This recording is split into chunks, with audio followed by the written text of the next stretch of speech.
Part 5 on the origins of COVID-19.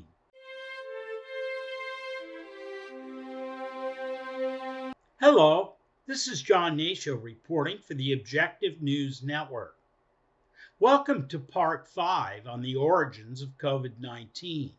In this final segment of our series, we build off the research and analysis in Parts 1 through 4 to pull all of the direct evidence we found using authentication together and to lay out the plausible inferences we can make about the true origins of COVID-19. Here's how the direct and circumstantial evidence would stack up in the mind of a seasoned investigator. First, we have direct evidence that the United States, after the fall of the former Soviet Union, funded Russian research projects to specifically produce fast-mutating, incurable pathogens, including SARS, measles, and other pathogens. We have significant circumstantial evidence that the Russian Bioreparat and Chinese biological institutes have cooperated with one another.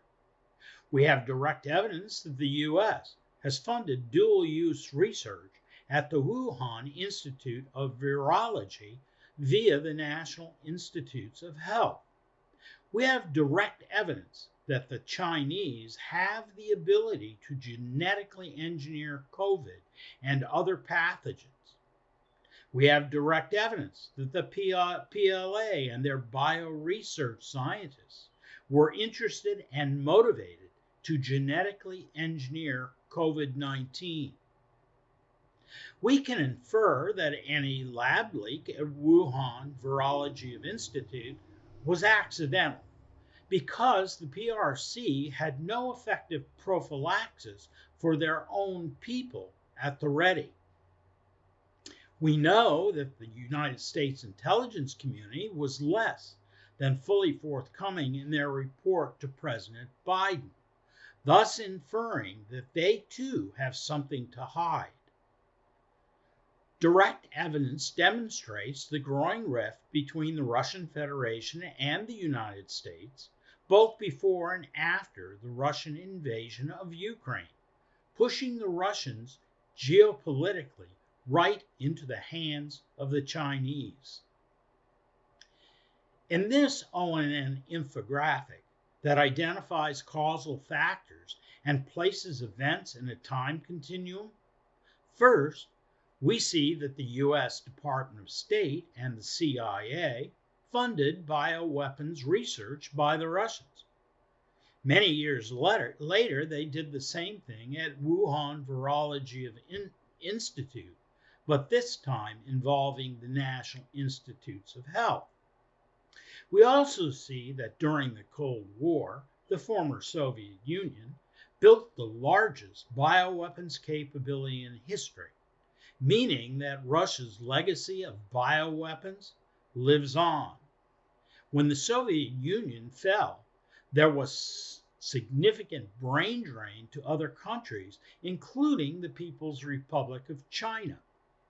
This played a significant role in the ascension of the dual-use biotechnology revolution now occurring in China.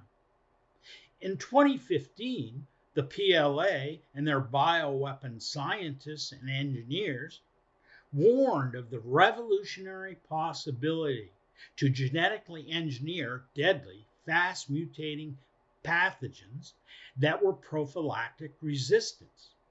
They specifically mentioned strains of coronavirus and COVID-19 as capable of totally degrading any enemy's medical system.